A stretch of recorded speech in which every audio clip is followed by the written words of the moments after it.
Good afternoon. Today I'll be giving a persuasive speech on why junk food should be brought back into schools.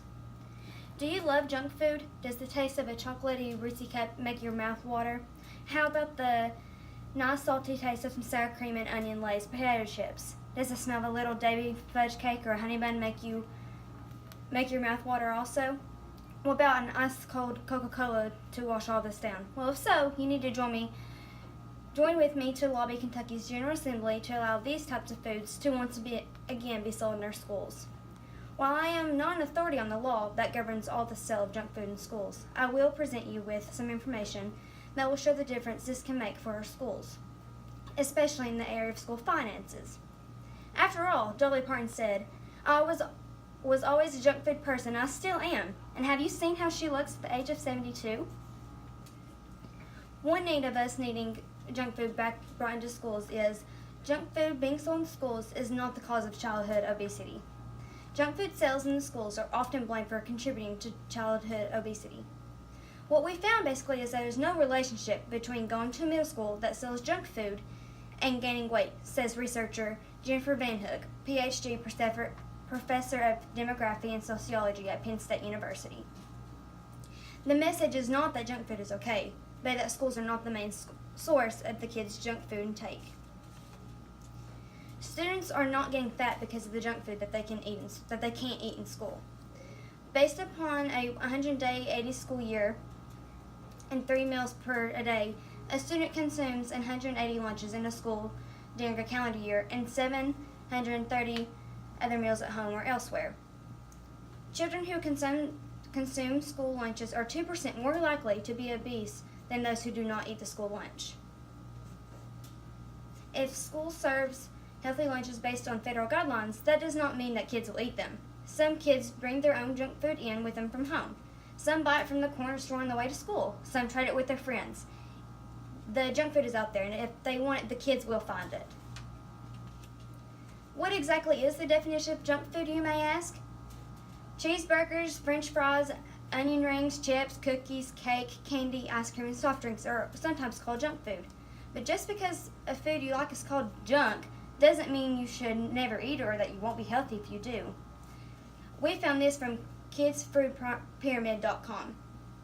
Some schools in Ontario, Canada, Durham District made headlines where parents complained about some teachers who were confiscating various items of their children's packed lunches, such as chips, string cheese, chocolate chip banana bread, bananas, etc. Despite the lack of any formal rules around junk food and private lunches, it is not the administrator's job to take away the students' food.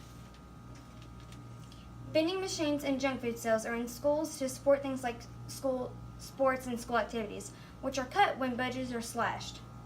Easily addressed by teaching nutrition, how to make good choices, and requiring physical education time in schools.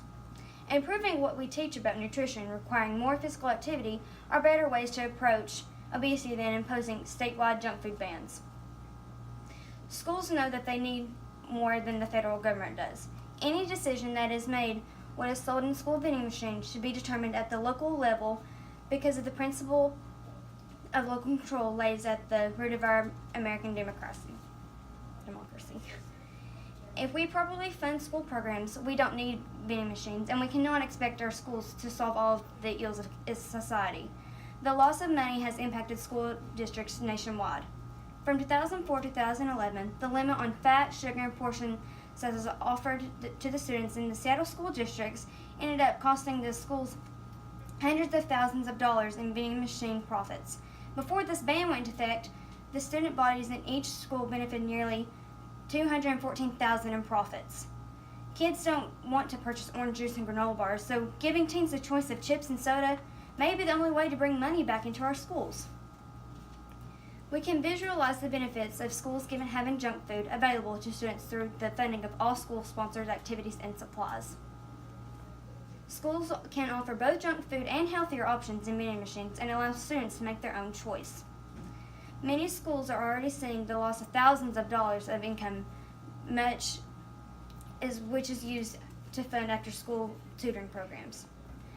Some schools have actual loss of $1 million in sales to the mandated federal changes, which have led to academic and sporting teams having to fundraise and not having the money needed to operate the programs and pay for things such as entry fees, mileage, wait time, etc. because of the vending machines are not there anymore. Schools are required to serve low-fat lunches from personal observation. More food is thrown in the garbage in Kentucky schools than it is eaten. That's any school, in fact. Due to the lack of funding to schools in our district, some teachers are asking students and parents for donations of basic supplies, such as those used for cleaning, photocopy, paper, etc. In closing, I urge you to join with me in getting junk food brought back into our schools and to give local districts the power to make our decision about this. Do this not only to supplement school finances, but for both academic and athletic supplies, uniforms, etc. Mandate that local districts and schools educate students on nutrition and making healthy choices in their diet as part of their health class curriculum.